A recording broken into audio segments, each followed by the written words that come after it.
So welcome everyone today for our Confident About Contraception webinar, Debunking Myths and Disinformation. So this session is being hosted by the Young Women's Movement in collaboration with the Health and Social Care Alliance Scotland. And the Young Women's Movement is Scotland's national organisation for young women's leadership and rights. And we support all young women and girls across Scotland to lead change on issues that matter to them.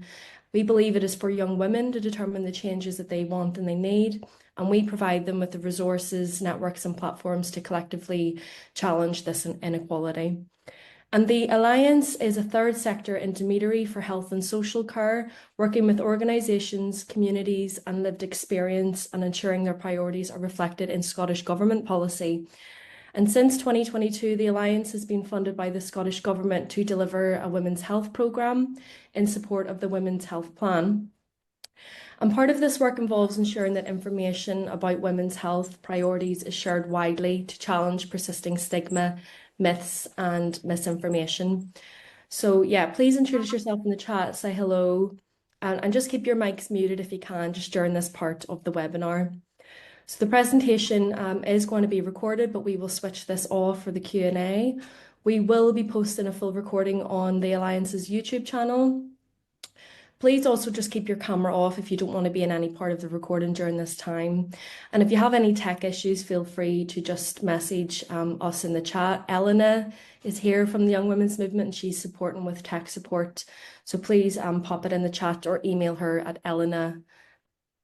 Next slide, Elena. Thanks. So just very briefly, a bit about why we've decided to do this webinar in the first place. So research undertaken across Scotland and beyond indicates that uptake rates of hormonal contraception have fallen across all age populations, but particularly amongst young women. Rates for abortion as well as teenage pregnancy have also risen. And in some cases, these changes are the first major shifts for over a decade. So although research into the reason behind these changes points to a number of factors, including issues with accessing appointments, shortages in supply and social media narratives, it is clear that concerns and questions about the use of hormonal contraception are a barrier for many young women. So in this session, we aim to answer some of the questions that young women have and just also have an open discussion to unpick some of these concerns so that everyone can make informed and inspired choices about whether hormonal contraception is right for their health objectives. Next slide, please. We also recently did a research report called The Status of Young Women in Scotland Accessing Healthcare. And this report that young women struggle to access healthcare that they need and that they deserve. So from registering with a medical centre, a GP or a dentist, to making appointments, to experiences of being treated by and interacting with healthcare professionals, accessing healthcare for young women is a journey. Next slide, please.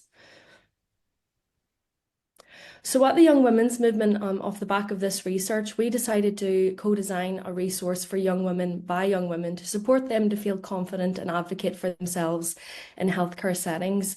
So the resource, called Embody to Empower, contains information about knowing your body, accessing healthcare, preparing for your appointment with the GP, and also what a positive experience of accessing healthcare can look and feel like for you as a young woman. And it includes guidance about how to push for healthcare you deserve when you're not feeling right, how to access information, plus further reading, resources and signposting. We've also just put a link in that in the chat if you're interested in having a look. So I'm now going to pass over to Dr. Katie Humphries. So Dr. Humphries completed training in sexual health and HIV medicine in Edinburgh. She attained an educational fellowship with the British Association of Sexual Health and HIV Medicine, and she's really interested in improving health inequalities amongst young women. So Dr. Humphries is currently on maternity leave, but she works usually in the Chalmers Sexual Health Clinic. So thank you so much, Katie, for being here today, and I'll just pass over to you now. Thanks. Yeah, super. Okay, so thanks so much for the introduction. So as Rebecca said, I've been working in sexual health for a good while now, over 5 years. And I ended up getting involved in this project because I've sort of seen changes in young people coming to our young persons clinic and their views on contraception and higher rates of unintended pregnancies. So we just sort of hope to go through a little bit of some facts and give everyone an opportunity to answer questions. Now, I don't know if everybody has, but there were a lot of questions and statements submitted prior to this, which I hope I will cover all of in my talk. If I have left yours out, please ask it after. It was not intentional. And I'll do this by sort of just discussing a little bit about contraception, about why it matters, how you can get it, the different options you have, and some of the reasons that they're good and the reasons that they might not work for you. And then at the end, there's some questions that I didn't feel were quite covered in that, so I've just covered them separately. And I will be on the call afterwards if people want to ask questions, or even if you want to just put it in the chat, I'm happy to just respond to that if that feels more comfortable for you. Okay, so what is contraception? Well, contraception is different methods to prevent pregnancy. Okay, and contraception can be used for other things as well, can be used for other medical reasons, but principally that's what it is.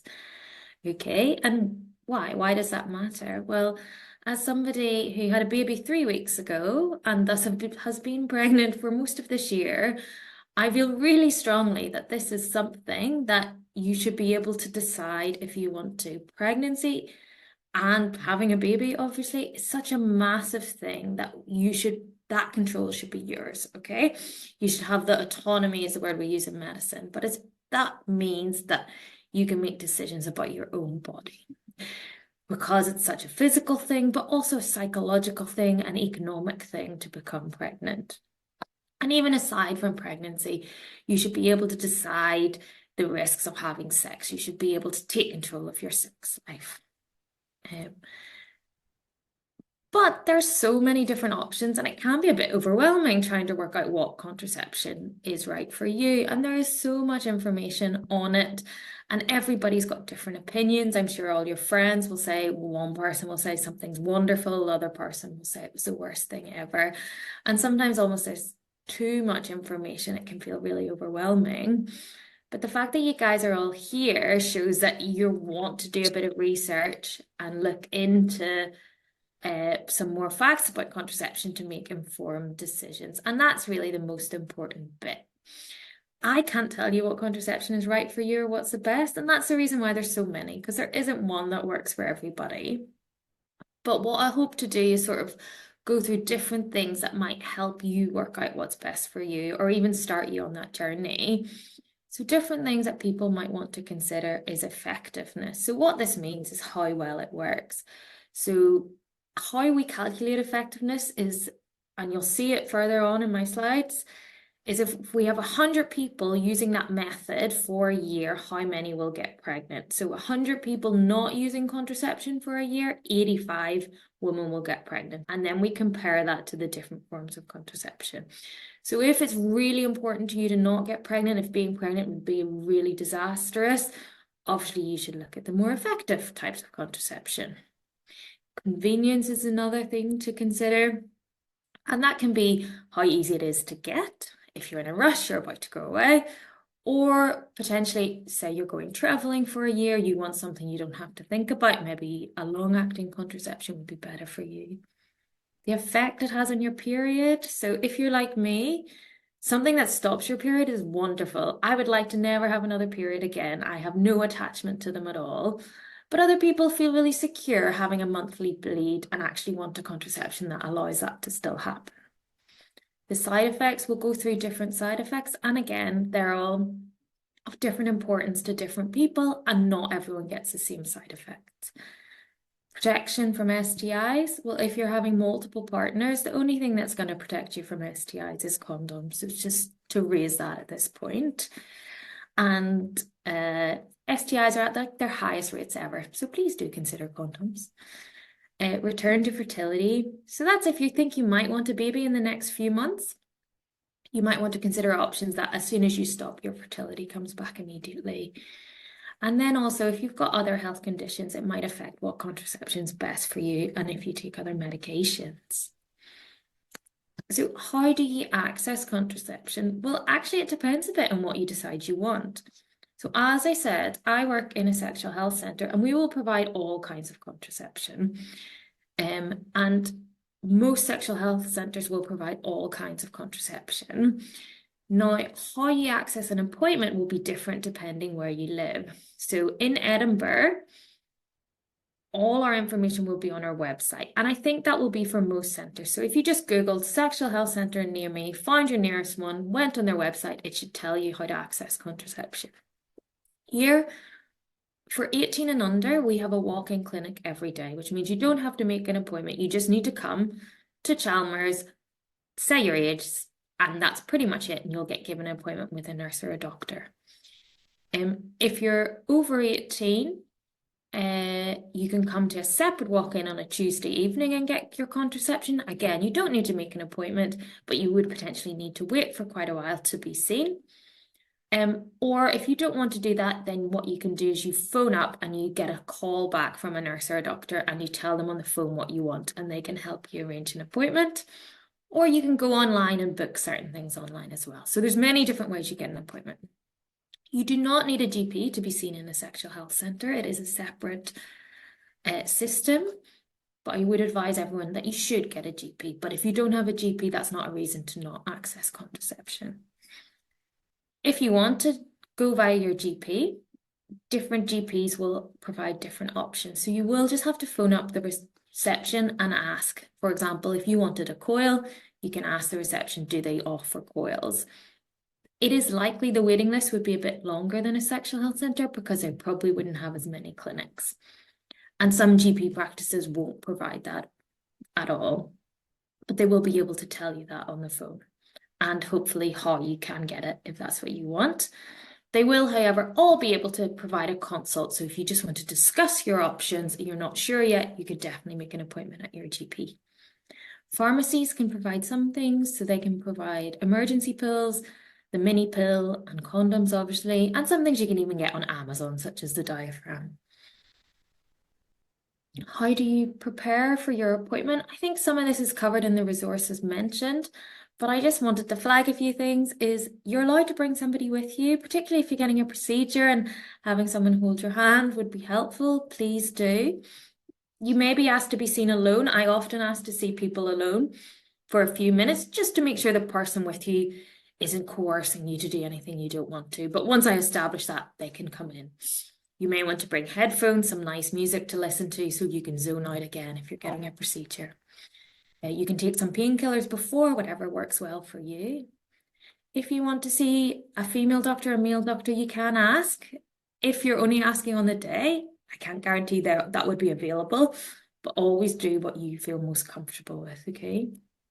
One thing I would really recommend, if you've got lots of questions or concerns, write them down before you come, because with the stress of coming into a hospital or a clinic, often these get forgotten in that moment, and then you go away without your questions being answered. So if you write them down, no one will mind if you take out a little notepad and go through your questions. And if you're a bit unsure about any conditions or medications you're on, just bring them with you or bring any notes from previous doctors, and then the doctor can go through it and check if there's any risks. And again, I always tell people this at the start of all my appointments, you can change your mind at any point. Just because you've booked for an implant and the doctor's gone and got it out of the box, you're still allowed to say, actually, no, I've changed my mind, or with anything, okay? It is your body, all right? Nothing will be done against your will. It is all your choice. And if you feel something isn't going well with the clinician you've seen, ask to see somebody else. It might not be that day, but they can always give you another appointment, okay? Again, you shouldn't be made to feel uncomfortable or then not get some contraception because you just didn't gel with a clinician. Occasionally that will happen.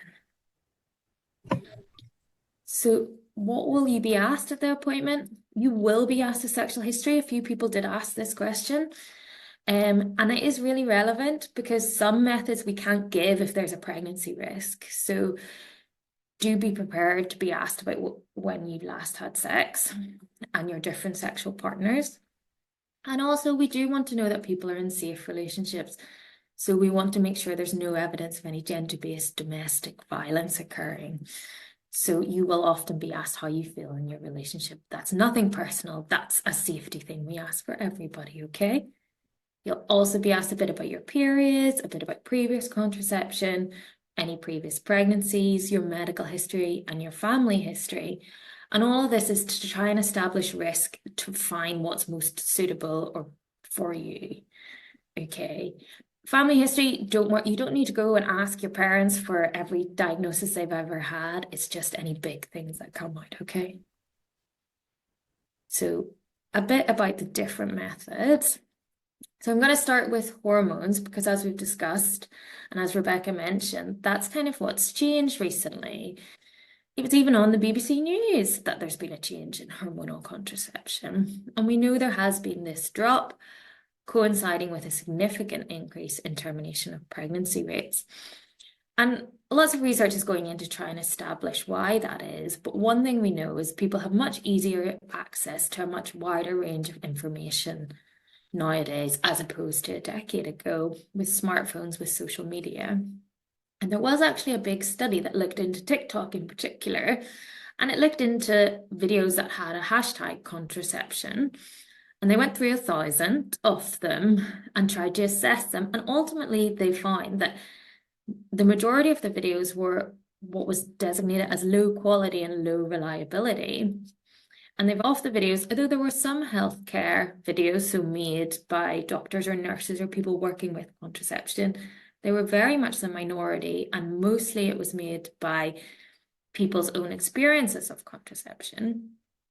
And it's not to negate anybody's experience, but you're much more likely to review something if you've had a negative experience. You're much more likely to feel you've got something to say about it.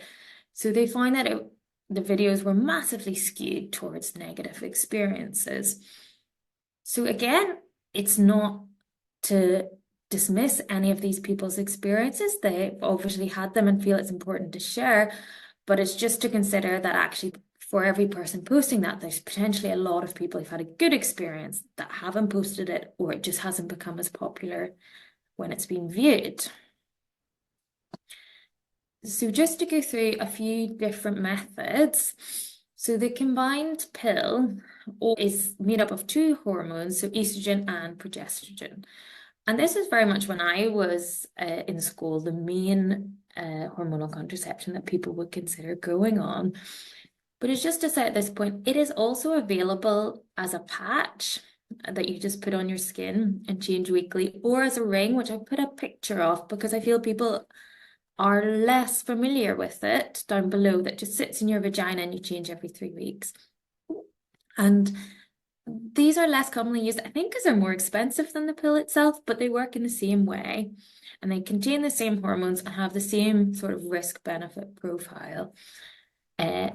They do tend to be more expensive, so it might be why they're not offered, but if it's something you want, please ask whoever you're seeing about your contraception if it's suitable for you. And why would that work for you? Well, it's pretty easy to take and you can get it from your GP. It almost always makes your periods a bit more manageable, so normally lighter, normally a bit less painful. And actually, because of some of these effects, it is often used to treat certain conditions. Polycystic ovarian system, endometriosis. You can use it to control your periods. So you traditionally used to take 3 weeks off the pill and then 1 week off where you'd have a bleed, but you don't have to do that. So a common way to take it is you take 9 weeks in a row and then have a 5-day break, and then you're only having 5 days of bleeding after 9 weeks. You can tailor it to how suits you when you want to have your bleed. And the bleed itself is not a period as such, it's a withdrawal bleed from the hormones. You can also use it, some of the pills will treat acne, some can make it worse, but some of them are used to treat it. And it protects you against certain kind of cancer, so womb, ovarian, and bowel cancer. Now, it does slightly increase your risk of some other cancer, so if there's no strong history of cancer in your family, I would honestly just not really think about the cancer bit, because some risks are increased and some are decreased. Why would it not work? Well, when we consider the actual usage, so this is how people really use it, not if you were in a research study and someone forced you to take it every day, but how people use it in the real world. 9 people out of 100 would get pregnant in 1 year. So it's not the most effective contraception. you do need to remember to take it every day. And you may well get what we call hormonal side effects, so nausea, sore breasts. It can affect your mood and your sex drive. And the big risk medical people worry about is the risk of clots. Now, that actual risk is very small, but when we're considering young, healthy people, it's obviously a worry. And the actual risk would be about 1 in 1,000. Just to be aware, that is significantly lower than your risk in pregnancy.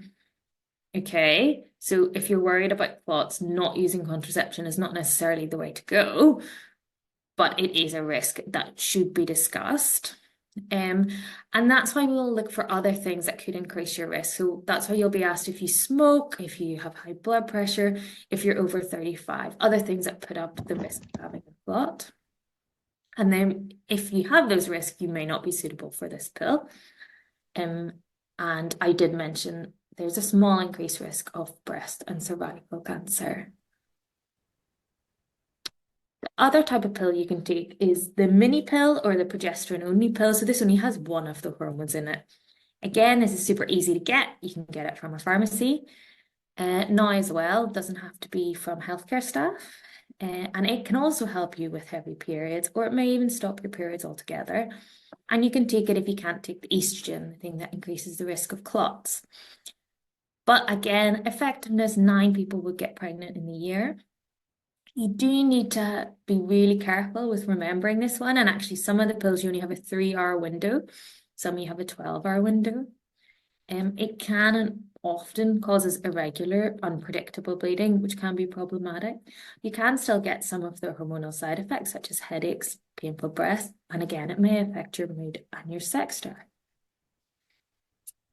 So the implant, so hopefully most of you have seen or heard someone get this, but this is basically a small little matchstick, as you can see in the picture, that goes in your lower arm.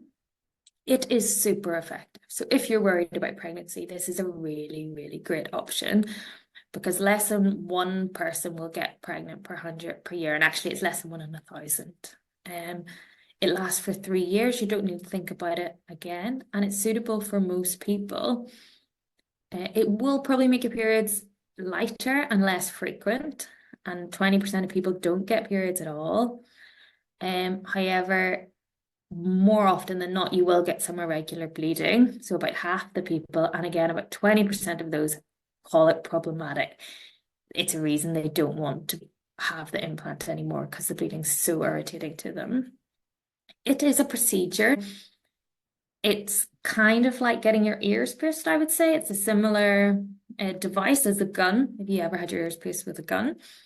And it doesn't take very long to insert, but you need a local anesthetic to get it in, and it can be a bit sore and bruised afterwards. There are some procedural side effects, so there is a small risk of infection, a small risk that it moves somewhere, and again, you would need another small procedure and cutting your arm to get it removed. It is a hormone, so again, you could have some hormonal side effects with it, although less likely than with the pill. The injection is another option. And there's 2 forms of this. There's one which goes in your muscle, and there's one that you can give yourself at home once you've been trained to do so. It's kind of in between effectiveness. So there's only 3 pregnancies per 100 women per year in real usage. Your periods are probably going to be lighter and less painful. And actually, this is the most likely one to stop your periods if you don't want any bleeding at all. So almost half the people who use it will stop having periods. But there is a possible delay to fertility. So if you are thinking about having children anytime soon, it's probably not a good option. You do need to inject yourself if you don't like needles. Again, not a good option. This is the one that there is some evidence for weight gain. And I will mention that again later. And it can reduce the density of your bones. Again, that's more relevant if you're a bit younger and your bones potentially haven't fully formed yet, or again, a bit older and potentially postmenopausal and more at risk of having thinning of the bones. So the hormonal coil, So again, super effective, less than one pregnancy per 100 women per year. Now, most of the hormonal coils last for 8 years. There are smaller ones that last slightly less long. Your periods will almost certainly be lighter and less painful. Because it acts locally, it is a very low level of hormone that is absorbed, so you're much less likely to have hormonal side effects, although you can. And it is quite an easy procedure to remove. But the main thing about the coil is the insertion. So you obviously need a procedure to get it in. It is not a pleasant procedure, for sure. I've had it 3 times, I feel I can say. But the most common thing people say after I've inserted their coil, without doubt, is it's not as bad as they expect it. The procedure, if you've had a smear, that's kind of how it starts. And then you can get a local anesthetic, which numbs it, and afterwards there's pressure, but it doesn't take away all the pain. And then you can get cramping afterwards. There are lots of videos you can watch online, but genuinely the most common thing everyone says to me, including young people, is it's not as bad as expected. You can have it if you've not had kids, you can have it if you're young. There's no restriction in that. Some of the complications can occur. It is a procedure. It can actually come out, and that's not that uncommon after it's been inserted. You can get an infection. That's about 1% of people might get an infection afterwards. You just need some antibiotics, but again, it can make you feel a bit miserable. And then the side effect we worry about is it can go through your womb, but that's less than 1 in 1,000. And the worry of that, I would not say stop you getting it, or at least stop having a conversation about it. There, as I said, there is a small amount of hormone will be absorbed systemically, so it is possible to get mood changes, but much less likely than your other hormonal contraception.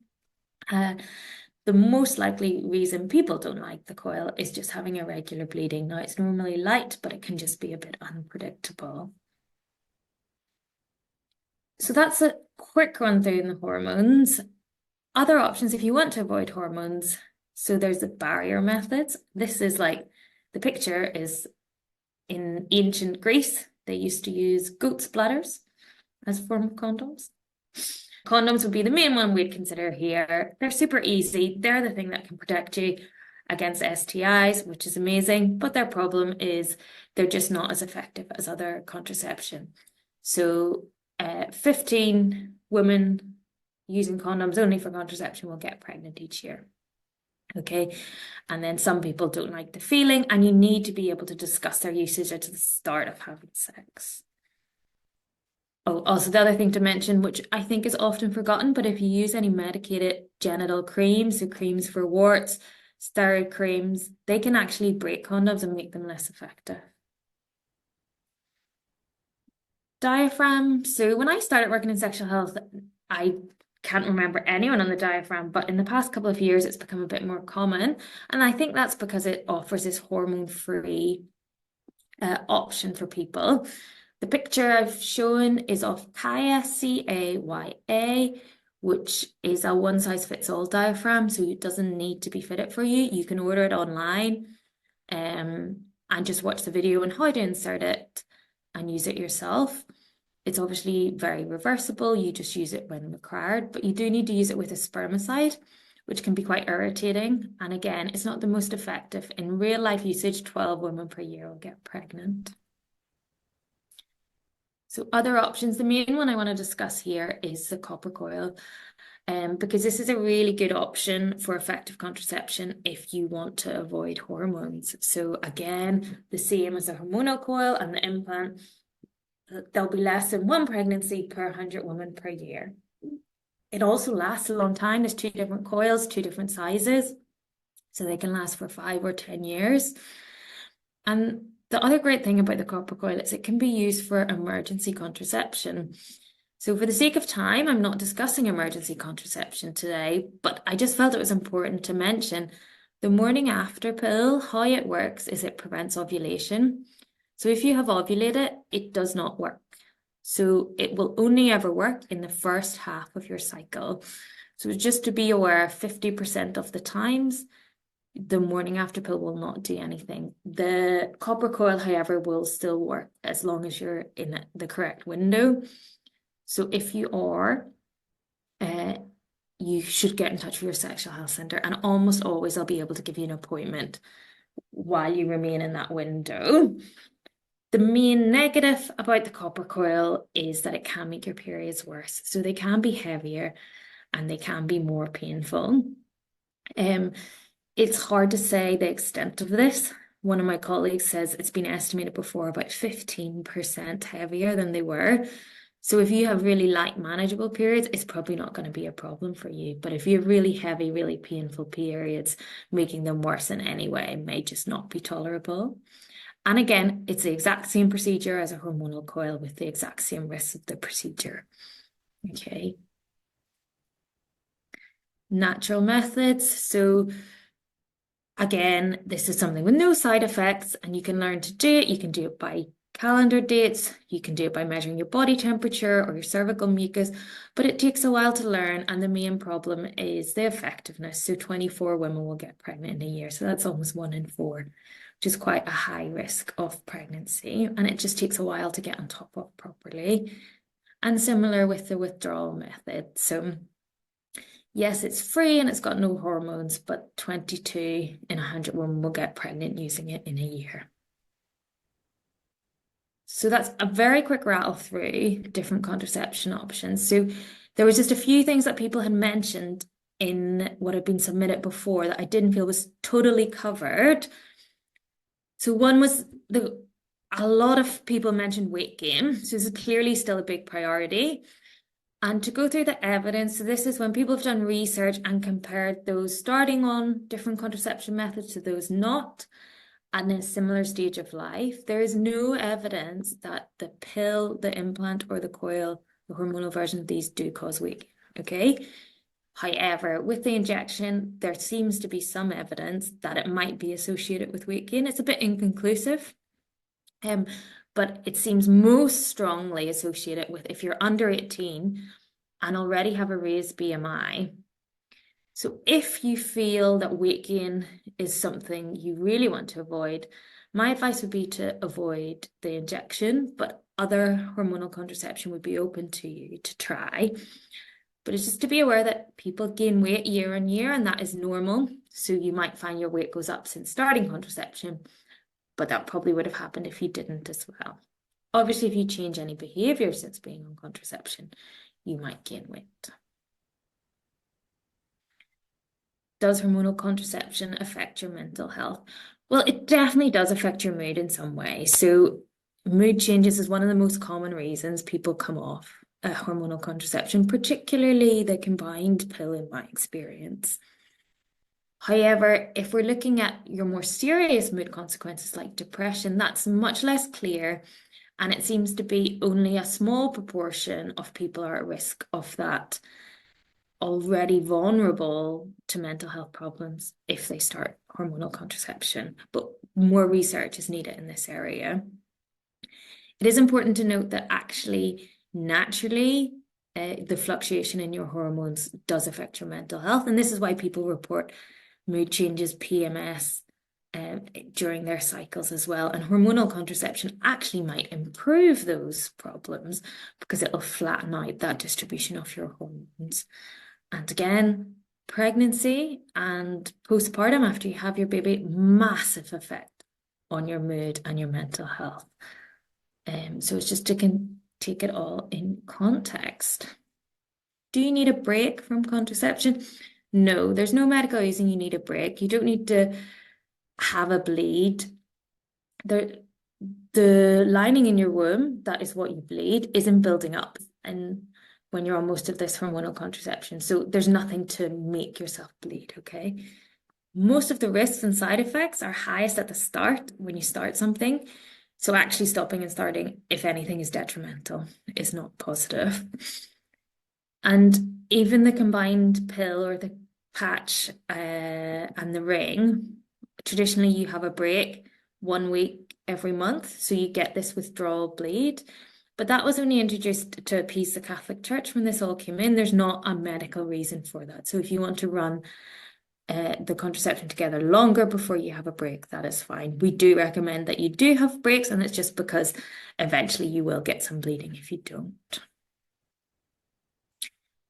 These are some other questions that were just submitted that I couldn't really answer anywhere else, and they're on GPs. And I really hope this is more people's anxieties and not experiences, but obviously I don't know.